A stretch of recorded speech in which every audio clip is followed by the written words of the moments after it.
Paper 55. The Spheres of Light and Life. The Age of Light and Life is the final evolutionary attainment of a world of time and space. From the early times of primitive man, such an inhabited world has passed through the successive planetary ages, the pre- and the post-planetary prince ages, the post-Adamic age, the post-magisterial sun age, and the post-bestowal sun age. And then is such a world made ready for the culminating evolutionary attainment, the settled status of light and life, by the ministry of the successive planetary missions of the Trinity Teacher Sons with their ever-advancing revelations of divine truth and cosmic wisdom. In these endeavors the Teacher Sons enjoy the assistance of the brilliant evening stars always, and the Melchi's deck sometimes, in establishing the final planetary age. This era of light and life, inaugurated by the Teacher Sons at the conclusion of their final planetary mission, continues indefinitely on the inhabited worlds. Each advancing stage of settled status may be segregated by the judicial actions of the magisterial sons into a succession of dispensations. But all such judicial actions are purely technical, in no way modifying the course of planetary events. Only those planets which attain existence in the main circuits of the superuniverse are assured of continuous survival, but as far as we know, these worlds settled in light and life are destined to go on throughout the eternal ages of all future time. There are 7 stages in the unfoldment of the era of light and life on an evolutionary world, and in this connection it should be noted that the worlds of the spirit-fused mortals evolve along lines identical with those of the adjuster fusion series. These 7 stages of light and life are: 1. The first or planetary stage. 2. The second or system stage. 3. The third or constellation stage. 4. The fourth or local universe stage. 5. The fifth or minor sector stage. 6. The sixth or major sector stage. 7. The seventh or superuniverse stage.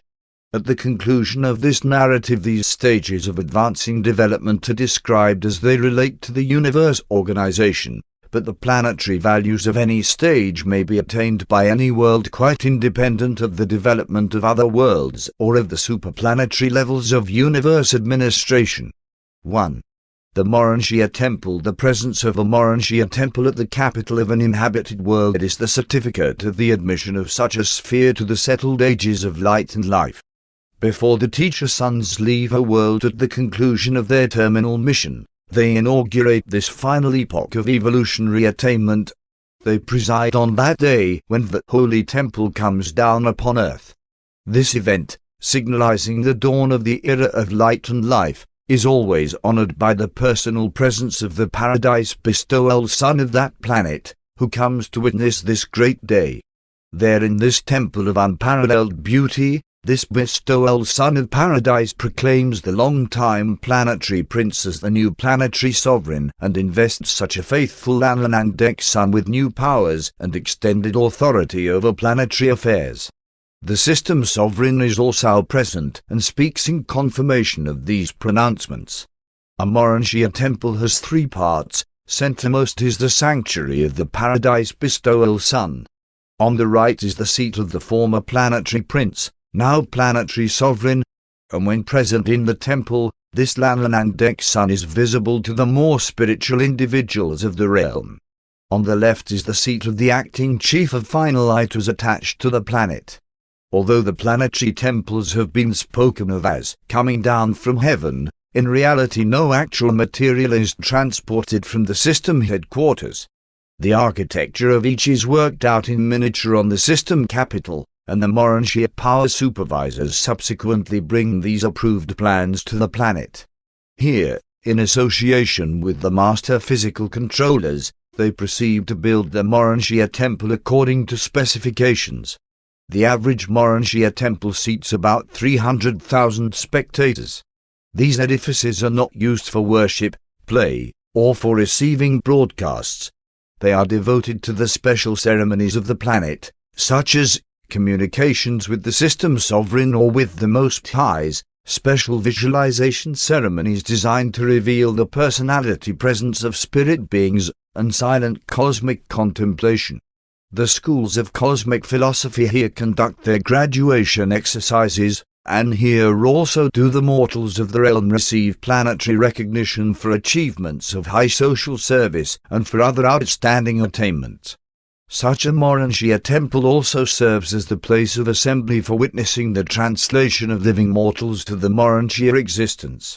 It is because the translation temple is composed of Morontia material that it is not destroyed by the blazing glory of the consuming fire, which so completely obliterates the physical bodies of those mortals who therein experience final fusion with their divine adjusters. On a large world these departure flares are almost continuous, and as the number of translations increases, subsidiary Morontia life shrines are provided in different areas of the planet. Not long since one sojourned on a world in the far north whereon 25 Morontia shrines were functioning. On pre-settled worlds, planets without Morontia temples, these fusion flashes many times occur in the planetary atmosphere, where the material body of the translation candidate is elevated by the midway creatures and the physical controllers. 2. Death and translation natural. Physical death is not a mortal inevitability. The majority of advanced evolutionary beings, citizens on worlds existing in the final era of light and life, do not die. They are translated directly from the life in the flesh to the Morontia existence. This experience of translation from the material life to the Morontia state, fusion of the immortal soul with the indwelling adjuster, increases in frequency commensurate with the evolutionary progress of the planet. At first only a few mortals in each age attain translation levels of spiritual progress, but with the onset of the successive ages of the Teacher Sons, more and more adjuster fusions occur before the termination of the lengthening lives of these progressing mortals. And by the time of the terminal mission of the Teacher Sons, approximately 1/4 of these superb mortals are exempt from natural death. Farther along in the era of light and life, the midway creatures or their associates sense the approaching status of probable solar adjuster union and signify this to the destiny guardians, who in turn communicate these matters to the finalite group under whose jurisdiction this mortal may be functioning. Then there is issued the summons of the planetary sovereign for such a mortal to resign all planetary duties, bid farewell to the world of his origin, and repair to the inner temple of the planetary sovereign, there to await Morontia transit, the translation flash, from the material domain of evolution to the Morontia level of spirit progression. When the family, friends, and working group of such a fusion candidate have foregathered in the Morontia Temple, they are distributed around the central stage whereon the fusion candidates are resting, meantime freely conversing with their assembled friends. A circle of intervening celestial personalities is arranged to protect the material mortals from the action of the energies manifest at the instant of the life flash, which delivers the ascension candidate from the bonds of material flesh, thereby doing for such an evolutionary mortal everything that natural death does for those who are thereby delivered from the flesh. Many fusion candidates may be assembled in the spacious temple at the same time. And what a beautiful occasion when mortals thus foregather to witness the ascension of their loved ones in spiritual flames, and what a contrast to those earlier ages when mortals must commit their dead to the embrace of the terrestrial elements. The scenes of weeping and wailing characteristic of earlier epochs of human evolution are now replaced by ecstatic joy and the sublimest enthusiasm as these God-knowing mortals bid their loved ones a transient farewell as they are removed from their material associations by the spiritual fires of consuming grandeur and ascending glory. On worlds settled in light and life, funerals are occasions of supreme joy, profound satisfaction, and inexpressible hope. The souls of these progressing mortals are increasingly filled with faith, hope, and assurance. The spirit permeating those gathered around the translation shrine resembles that of the joyful friends and relatives who might assemble at the graduating exercise for one of their group, or who might come together to witness the conferring of some great honor upon one of their number. and it would be decidedly helpful if less advanced mortals could only learn to view natural death with something of this same cheerfulness and lightheartedness. Mortal observers can see nothing of their translated associates subsequent to the fusion flash.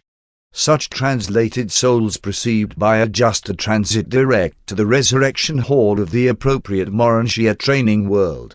These transactions concerned with the translation of living human beings to the Morontia world are supervised by an archangel who was assigned to such a world on the day when it was first settled in light and life. By the time a world attains the fourth stage of light and life, more than half the mortals leave the planet by translation from among the living. Such diminishment of death continues on and on, but one knows of no system whose inhabited worlds, even though long settled in life, are entirely free from natural death as the technique of escape from the bonds of flesh. And until such a high state of planetary evolution is uniformly attained, the Morontia training worlds of the local universe must continue in service as educational and cultural spheres for the evolving Morontia progressors. The elimination of death is theoretically possible, but it has not yet occurred according to my observation. Perhaps such a status may be attained during the faraway stretches of the succeeding epochs of the seventh stage of settled planetary life. The translated souls of the flowering ages of the settled spheres do not pass through the mansion worlds. Neither do they sojourn, as students, on the Morontia worlds of the system or constellation. They do not pass through any of the earlier phases of Morontia life.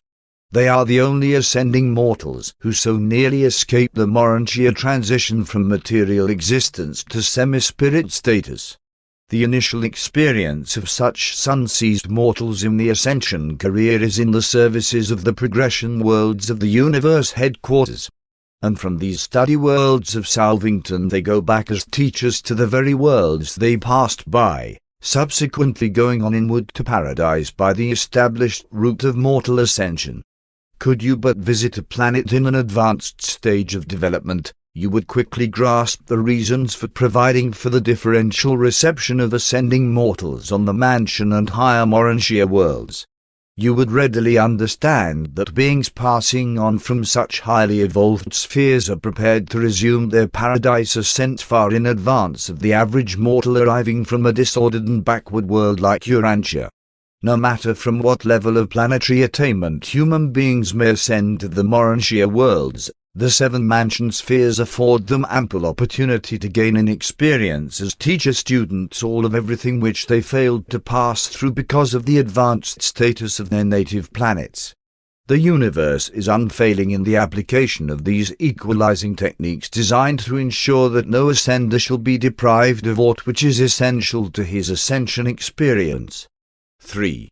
The golden ages. During this age of light and life the world increasingly prospers under the fatherly rule of the planetary sovereign.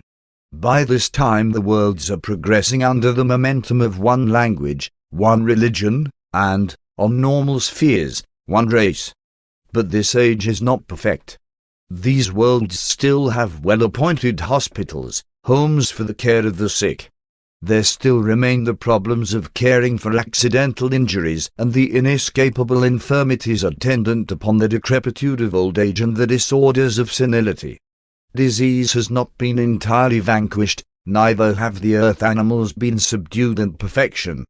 But such worlds are like paradise in comparison with the early times of primitive man during the pre-planetary Prince Age.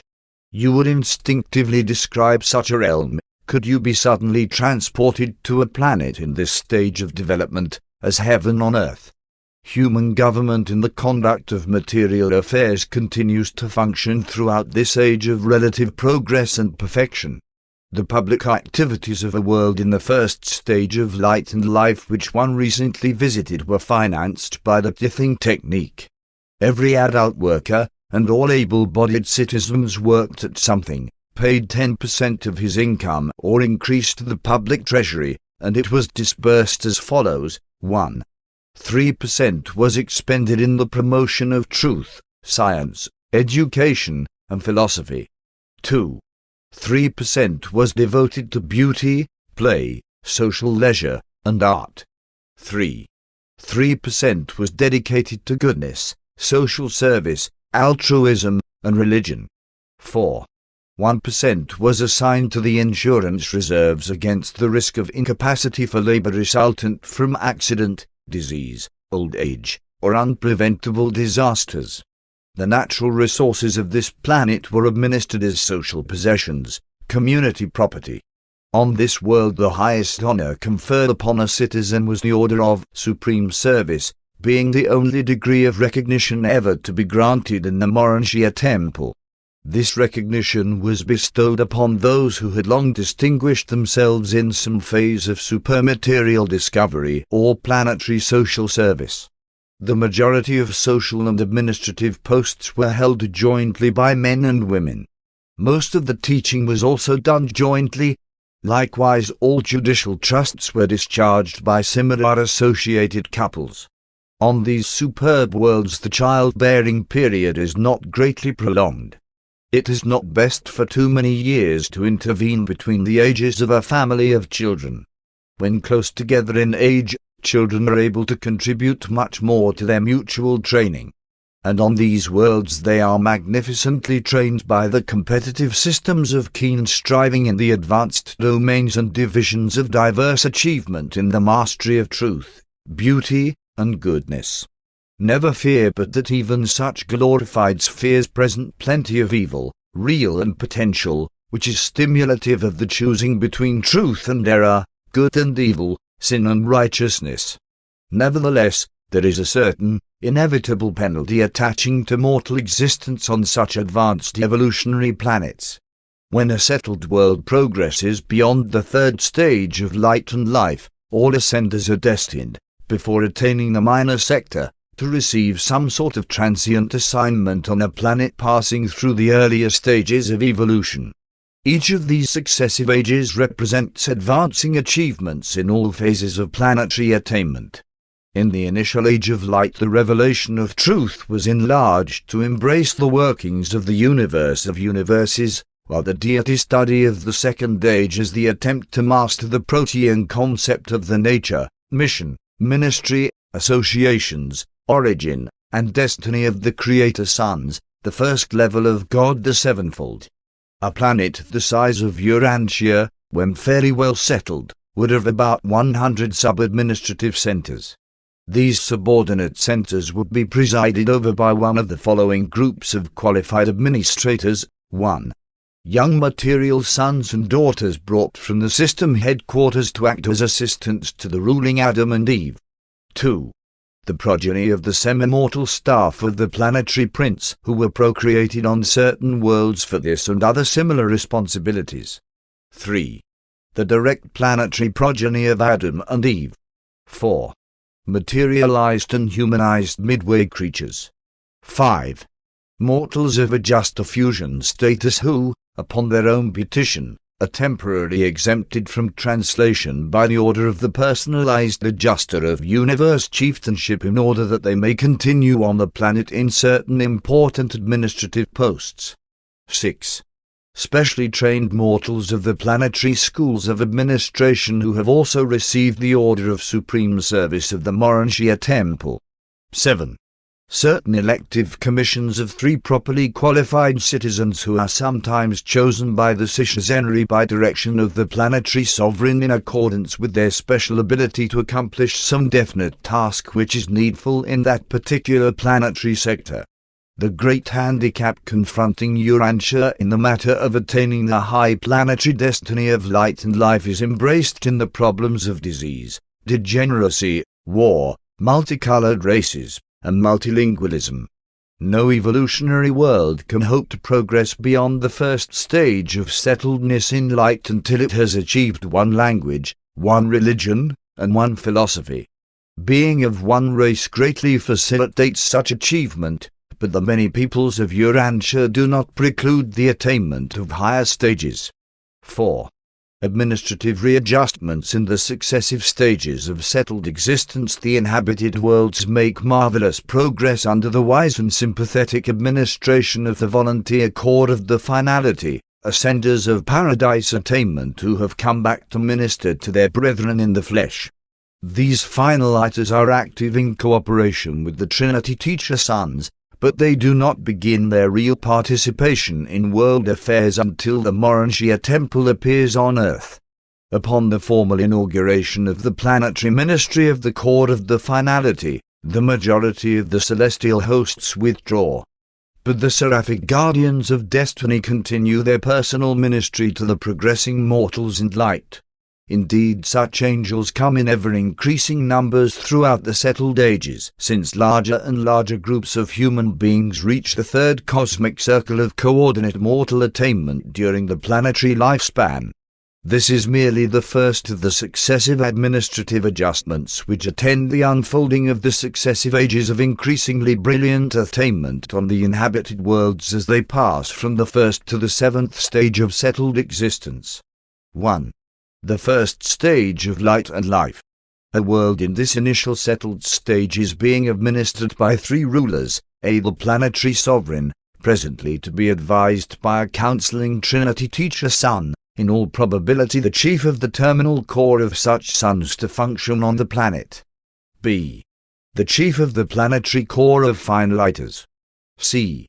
Adam and Eve, who function jointly as the unifiers of the dual leadership of the Prince Sovereign and the chief of finalizers. Acting as interpreters for the seraphic guardians and the finalizers are the exalted and liberated midway creatures. One of the last acts of the Trinity Teacher Sons on their terminal mission is to liberate the midwayers of the realm and to promote or restore them to advanced planetary status, assigning them to responsible places in the new administration of the settled sphere. Such changes have already been made in the range of human vision as enable mortals to recognize these heretofore invisible cousins of the early Adamic regime. This is made possible by the final discoveries of physical science in liaison with the enlarged planetary functions of the master physical controllers. The system sovereign has authority to release midway creatures any time after the first settled stage so that they may humanize in the Morontia by the aid of the life carriers and the physical controllers and, after receiving thought adjusters, start out on their paradise ascension. In the third and subsequent stages, some of the midwayers are still functioning, chiefly as contact personalities for the finalizers, but as each stage of light and life is entered, new orders of liaison ministers largely replace the midwayers. Very few of them ever remain beyond the 4th stage of light. The 7th stage will witness the coming of the first Absonite ministers from paradise to serve in the places of certain universe creatures. 2. The 2nd stage of light and life. This epoch is signalized on the worlds by the arrival of a life carrier who becomes the volunteer advisor of the planetary rulers regarding the further efforts to purify and stabilize the mortal race. Thus do the life carriers actively participate in the further evolution of the human race, physically, socially, and economically. And then they extend their supervision to the further purification of the mortal stock by the drastic elimination of the retarded and persisting remnants of inferior potential of an intellectual, philosophic, cosmic, and spiritual nature.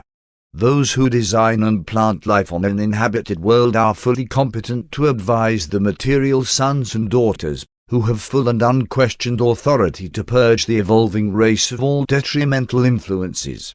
From the 2nd stage on throughout the career of a settled planet, the Teacher Sons serve as counselors to the finalizers.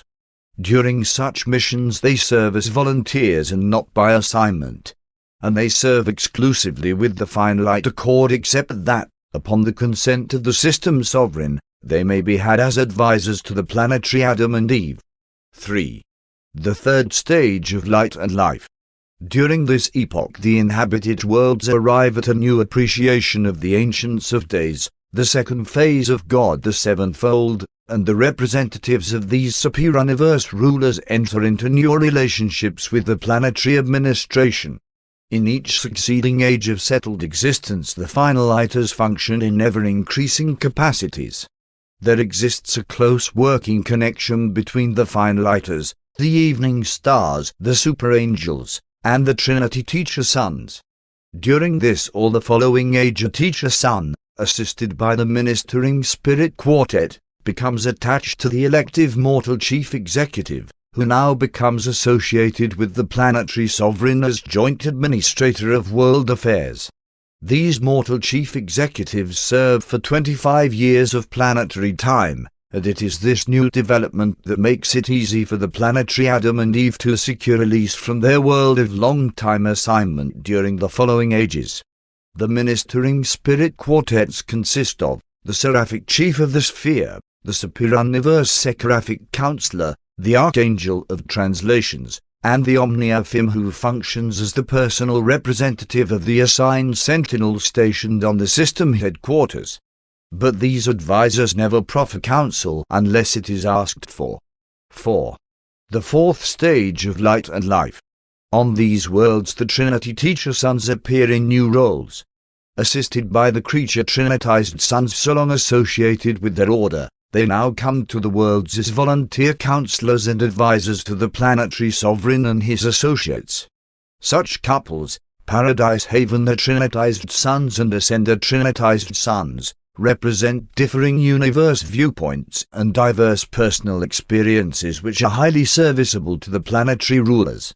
At any time after this age the planetary Adam and Eve can petition the sovereign creator Sun for release from planetary duties in order to begin their paradise ascent, or they can remain on the planet as directors of the newly appearing order of increasingly spiritual society composed of advanced mortals striving to comprehend the philosophic teachings of the finaliters portrayed by the brilliant evening stars, who are now assigned to these worlds to collaborate in pairs with the Seconophim from their headquarters of the superuniverse. The finaliters are chiefly engaged in initiating the new and supermaterial activities of society, social, cultural, philosophic, cosmic, and spiritual.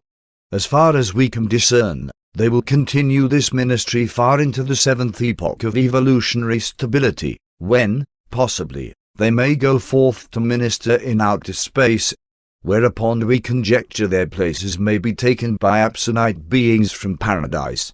5. The fifth stage of light and life. The readjustments of this stage of settled existence pertain almost entirely to the physical domains and are of primary concern to the master physical controllers. 6. The sixth stage of light and life witnesses the development of new functions of the mind circuits of the realm. Cosmic wisdom seems to become constitutive in the universe ministry of mind. 7. The seventh stage of light and life. Early in the seventh epoch the Trinity Teacher Counselor of the planetary sovereign is joined by a volunteer advisor sent by the Ancients of Days, and later on they will be augmented by a third counselor coming from the superuniverse supreme executive.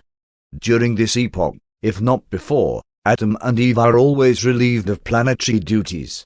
If there is a material son in the finaliter core, he may become associated with the mortal chief executive, and sometimes it is a Melchizedek who volunteers to function in this capacity. If a midwayer is among the finaliters, all of that order remaining on the planet are immediately released. Upon obtaining release from their age-long assignment, a planetary Adam and Eve may select careers as follows. 1. They can secure planetary release, and from the universe headquarters start out immediately on the paradise career, receiving thought adjusters at the conclusion of the Morontia experience. 2. Very often a planetary Adam and Eve will receive adjusters while yet serving on a world settled in light concomitant with the receiving of adjusters by some of their imported pure-line children who have volunteered for a term of planetary service. Subsequently they may all go to universe headquarters and there begin the paradise career. 3. A planetary Adam and Eve may elect, as do material sons and daughters from the system capital, to go direct to the Midsonite world for a brief sojourn, there to receive their adjusters. 4. They may decide to return to the system headquarters, there for a time to occupy seats on the Supreme Court, after which service they will receive adjusters and begin the paradise ascent.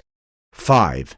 They may choose to go from their administrative duties back to their native world, to serve as teachers for a season, and to become adjuster indwelt at the time of transfer to the universe headquarters. Throughout all of these epochs, the imported assisting material sons and daughters exert a tremendous influence on the progressing social and economic orders. They are potentially immortal, at least until such time as they elect to humanize, receive adjusters, and start for paradise. On the evolutionary worlds, a being must humanize to receive a thought adjuster. All ascendant members of the mortal core of finalitas have been adjuster indwelt and fused except seraphim, and they are farther indwelt by another type of spirit at the time of being mustered into this core. 5.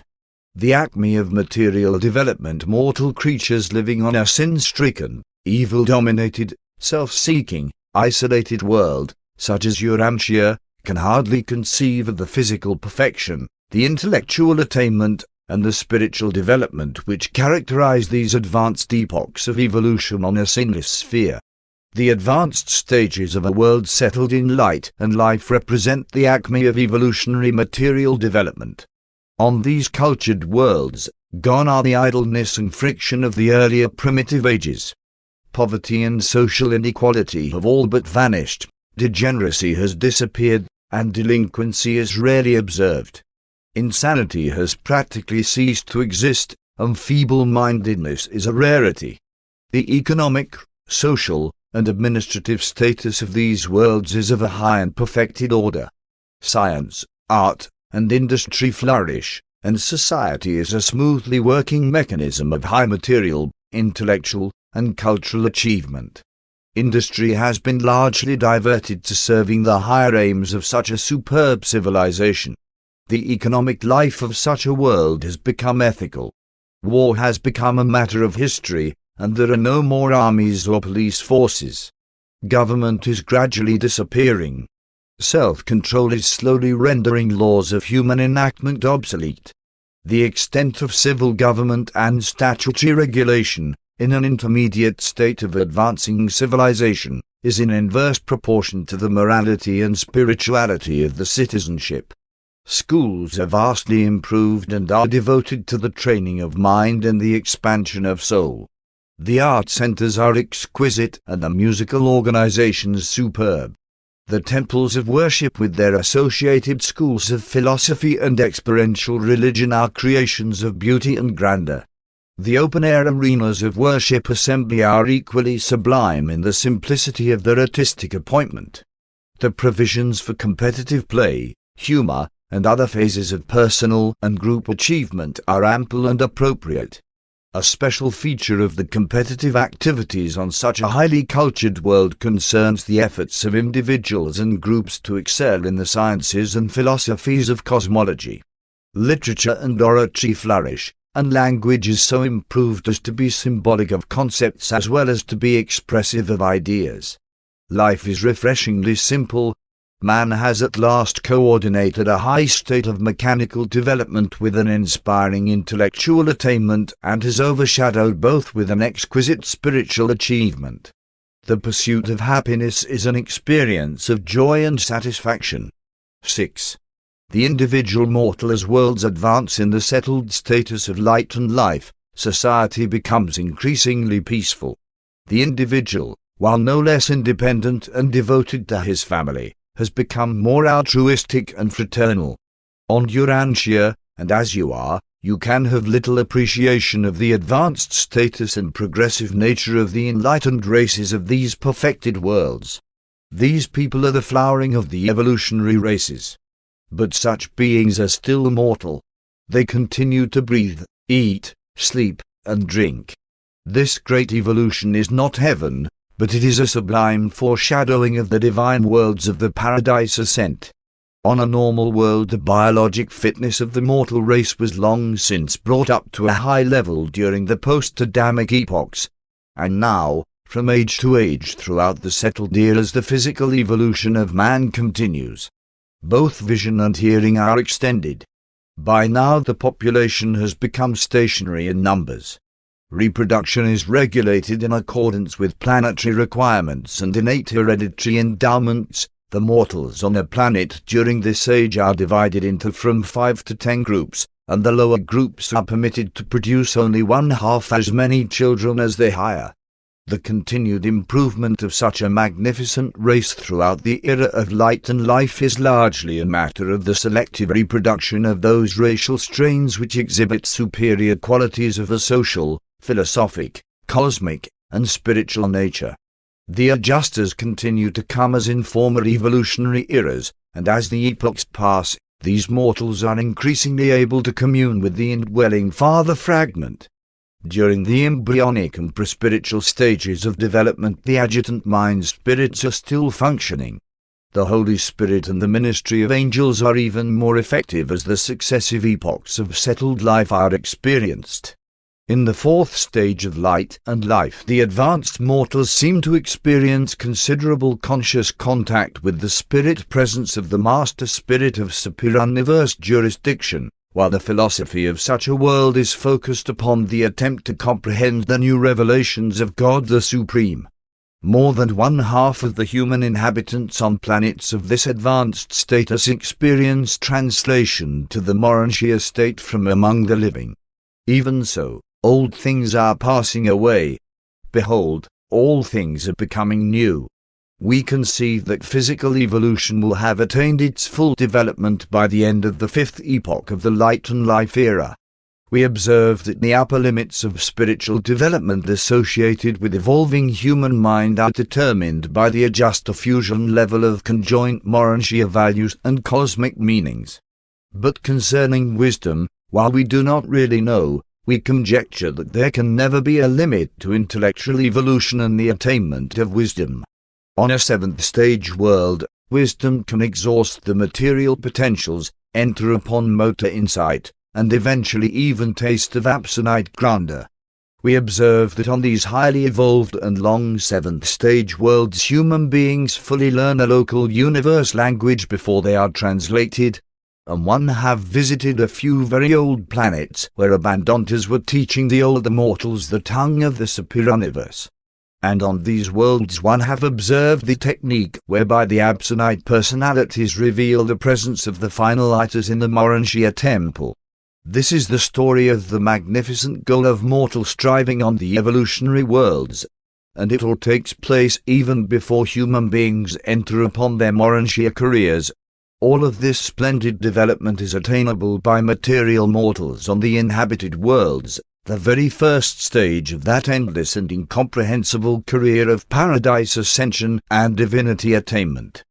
But can you possibly imagine what sort of evolutionary mortals are now coming up from worlds long existing in the seventh epoch of settled light and life? It is such as these who go on to the Morontia worlds of the local universe capital to begin their ascension careers. If the mortals of distraught Urantia could only view one of these more advanced worlds long settled in light and life, they would never more question the wisdom of the evolutionary scheme of creation. Were there no future of eternal creature progression, still the superb evolutionary attainments of the mortal races on such settled worlds of perfected achievement would amply justify man's creation on the worlds of time and space. We often ponder, if the grand universe should be settled in light and life, would the ascending exquisite mortals still be destined to the core of the finality? But we do not know. 7. The first or planetary stage. This epoch extends from the appearance of the Morontia Temple at the new planetary headquarters to the time of the settling of the entire system in light and life. This age is inaugurated by the Trinity Teacher Sons at the close of their successive world missions, when the planetary prince is elevated to the status of planetary sovereign by the mandate and personal presence of the paradise bestowal son of that sphere. Concomitant therewith, the finalizers inaugurate their active participation in planetary affairs. To outward and visible appearances, the actual rulers, or directors, of such a world settled in light and life are the material son and daughter, the planetary Adam and Eve. The finalizers are invisible, as also is the prince sovereign except when in the Morontia Temple. The actual and literal heads of the planetary regime are therefore the material son and daughter. It is the knowledge of these arrangements that has given prestige to the idea of kings and queens throughout the universe realms. and kings and queens are a great success under these ideal circumstances, when a world can command such high personalities to act in behalf of still higher but invisible rulers. When such an era is attained on your world, no doubt Machiavelli Melchizedek, now the vicegerent planetary prince of Urantia, will occupy the seat of the planetary sovereign, and it has long been conjectured on Jerusalem that he will be accompanied by a son and daughter of the Urantia, Adam and Eve, who are now held on Urantia as wards of the Most Highs of Melchizedek. These children of Adam might so serve on Urantia in association with the Melchizedek sovereign, since they were deprived of procreative powers almost 37,000 years ago at the time they gave up their material bodies on Urantia in preparation for transit to Urantia. This settled age continues on and on until every inhabited planet in the system attains the era of stabilization. And then, when the youngest world, the last to achieve light and life, has experienced such settledness for 1 millennium of system time, the entire system enters the stabilized status, and the individual worlds are ushered into the system epoch of the era of light and life. 8. The second or system stage, when an entire system becomes settled in life, a new order of government is inaugurated. The planetary sovereigns become members of the system conclave, and this new administrative body, subject to the veto of the constellation fathers, is supreme in authority. Such a system of inhabited worlds becomes virtually self-governing. The system legislative assembly is constituted on the headquarters world, and each planet sends its 10 representatives thereto. Courts are now established on the system capitals, and only appeals are taken to the universe headquarters. With the settling of the system, the assigned sentinel, representative of the Superuniverse Supreme Executive, becomes the volunteer advisor to the system Supreme Court and actual presiding officer of the new legislative assembly. After the settling of an entire system in light and life, the system sovereigns will no more come and go. Such a sovereign remains perpetually at the head of his system. The assistant sovereigns continue to change as in former ages. During this epoch of stabilization, for the first time mid-senators come from the universe headquarters worlds of their sojourn to act as counselors to the legislative assemblies and advisors to the adjudicational tribunals. These mid-senators also carry on certain efforts to inculcate new motor meanings of supreme value into the teaching enterprises which they sponsor jointly with the finaliters. What the material sons did for the mortal races biologically, the mid-senate creatures now do for these unified and glorified humans in the ever-advancing realms of philosophy and spiritualized thinking. On the inhabited worlds, the teacher sons become voluntary collaborators with the finaliters, and these same teacher sons also accompany the finaliters to the mansion worlds when those spheres are no longer to be utilized as differential receiving worlds after an entire system is settled in light and life. At least this is true by the time the entire constellation has thus evolved. But there are no groups that far advanced in Nebadan. We are not permitted to reveal the nature of the work of the finaliters who will supervise such rededicated mansion worlds. You have, however, been informed that there are throughout the universes various types of intelligent creatures who have not been portrayed in these narratives. And now, as the systems one by one become settled in light by virtue of the progress of their component worlds, the time comes when the last system in a given constellation attains stabilization, and the universe administrators, the Master Sun, the Union of Days, and the bright and morning star, arrive on the capital of the constellation to proclaim the Most Highs the unqualified rulers of the newly perfected family of 100 settled systems of inhabited worlds. 9. The third or constellation stage, the unification of a whole constellation of settled systems, is attended by new distributions of executive authority and additional readjustments of universe administration. This epoch witnesses advanced attainment on every inhabited world, but is particularly characterized by readjustments on the constellation headquarters, with marked modification of relationships with both the system supervision and the local universe government.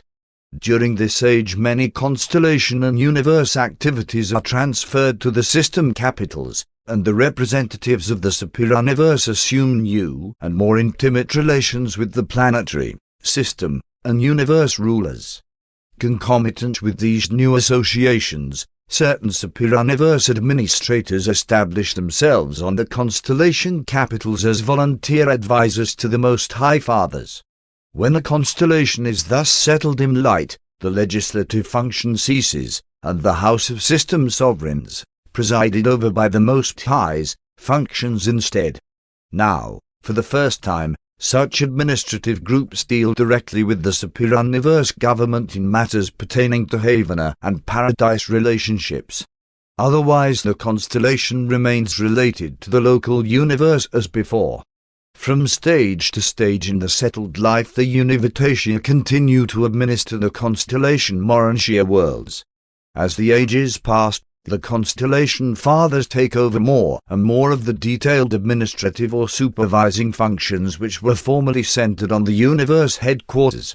By the attainment of the 6th stage of stabilization, these unified constellations will have reached the position of well-nigh complete autonomy. Entrance upon the 7th stage of settledness will no doubt witness the exaltation of these rulers to the true dignity signified by their names, the Most Highs.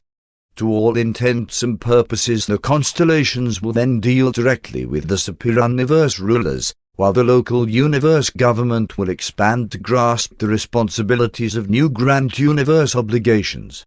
10. The 4th or local universe stage. When a universe becomes settled in light and life, it soon swings into the established superior universe circuits, and the Ancients of Days proclaimed the establishment of the Supreme Council of Unlimited Authority. This new governing body consists of the 100 Faithfuls of Days, presided over by the Union of Days, and the first act of this Supreme Council is to acknowledge the continued sovereignty of the Master Creator Son. The universe administration, as far as concerns Gabriel and the Father Melchizedek, is quite unchanged. This Council of Unlimited Authority is chiefly concerned with the new problems and the new conditions arising out of the advanced status of light and life. The Associate Inspector now mobilizes all assigned sentinels to constitute the stabilization core of the local universe and asks the Father Melchizedek to share its supervision with him. And now, for the first time, a core of the inspired Trinity spirits are assigned to the service of the Union of Days. The settling of an entire local universe in light and life inaugurates profound readjustments in the entire scheme of administration, from the individual inhabited worlds to the universe headquarters. New relationships extend down to the constellations and systems. The local universe Mother Spirit experiences new liaison relations with the Master Spirit of the Superior Universe, and Gabriel establishes direct contact with the Ancients of Days to be effective when and as the Master Son may be absent from their headquarters world. During this and subsequent ages, the Magisterial Sons continue to function as dispensational adjudicators, while 100 of these Avenal Sons of Paradise constitute the new High Council of the Bright and Morning Star on the Universe Capital. Later on, and as requested by the System Sovereigns, one of these Magisterial Sons will become the Supreme Council stationed on the headquarters world of each local system until the 7th stage of unity is attained. During this epoch, the Trinity Teacher Sons are volunteer advisors, not only to the planetary sovereigns, but in groups of 3 they similarly serve the constellation fathers. And at last these sons find their place in the local universe, for at this time they are removed from the jurisdiction of the local creation and are assigned to the service of the Supreme Council of Unlimited Authority. The final Ito Core now, for the first time, acknowledges the jurisdiction of an extra paradise authority, the Supreme Council. Heretofore the final Itas have recognized no supervision this side of paradise. The Creator Sons of such settled universes spend much of their time on paradise and its associated worlds and in counseling the numerous finalite groups serving throughout the local creation. In this way the man of Michael will find a fuller fraternity of association with the glorified finalite immortals. Speculation concerning the function of these creator suns in connection with the outer universes now in process of preliminary assembly is wholly futile. But we all engage in such postulations from time to time. On attaining this fourth stage of development, the creator sun becomes administratively free.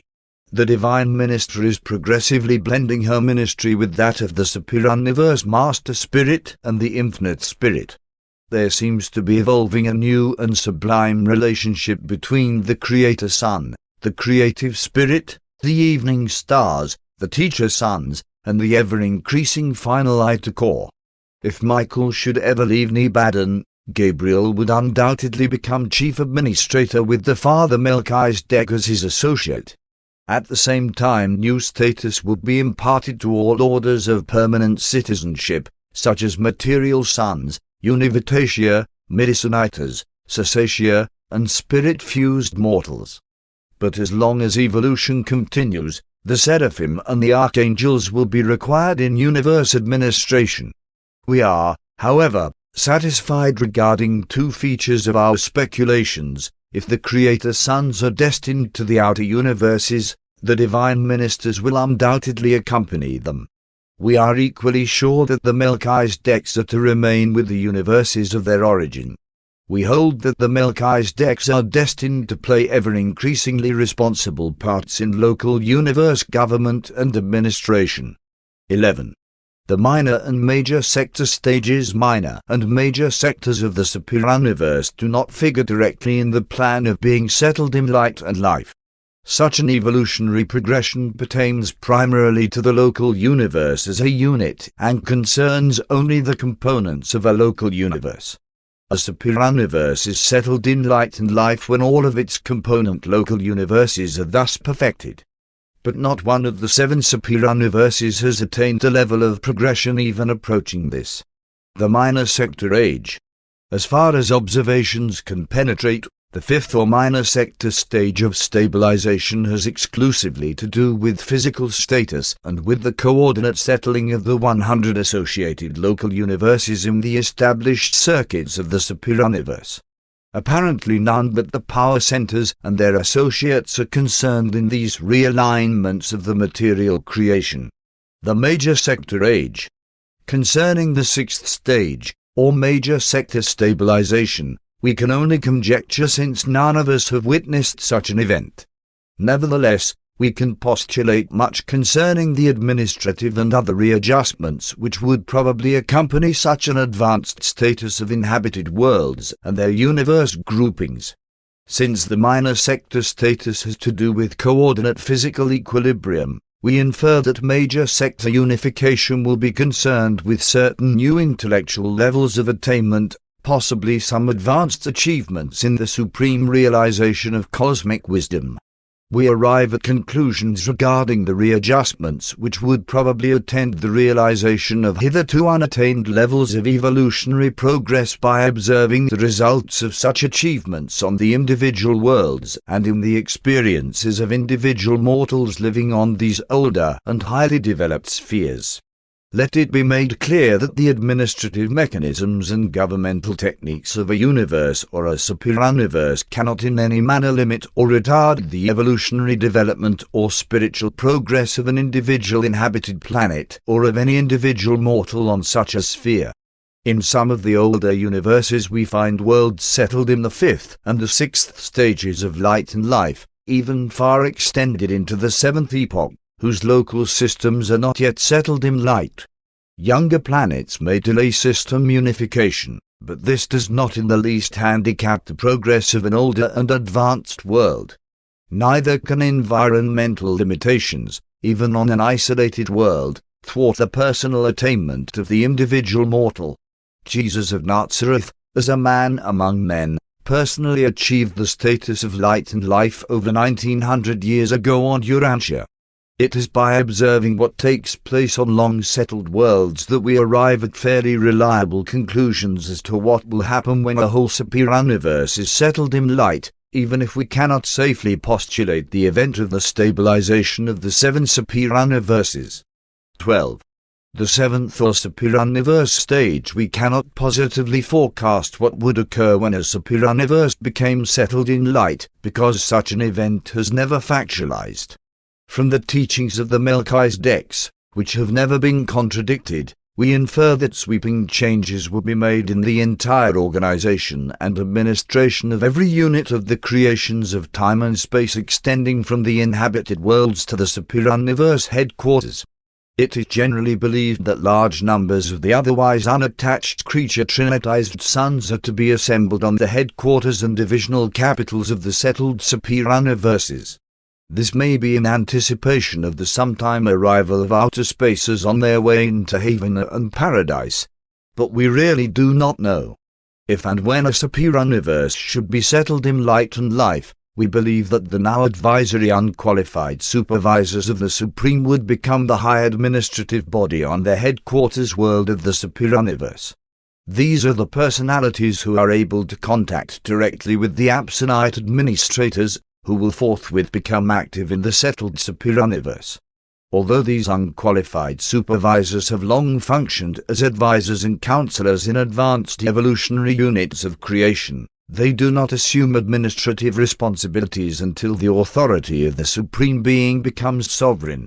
The unqualified supervisors of the Supreme, who function more extensively during this epoch, are not finite, absolute, ultimate, or infinite. They are supremacy and only represent God the Supreme. They are the personalization of time-space supremacy and therefore do not function in Havana. They function only as supreme unifiers. They may possibly be involved in the technique of universe reflectivity, but we are not certain. None of us entertain a satisfactory concept of what will happen when the grand universe, the seven superuniverses as dependent on Havana, becomes entirely settled in light and life. That event will undoubtedly be the most profound occurrence in the annals of eternity since the appearance of the central universe. There are those who hold that the Supreme Being himself will emerge from the haven, the mystery enshrouding his spirit person, and will become residential on the headquarters of the seventh superuniverse as the almighty and experiential sovereign of the perfected creations of time and space. But we really do not know. Presented by a mighty messenger temporarily assigned to the Archangel Council on Urantia.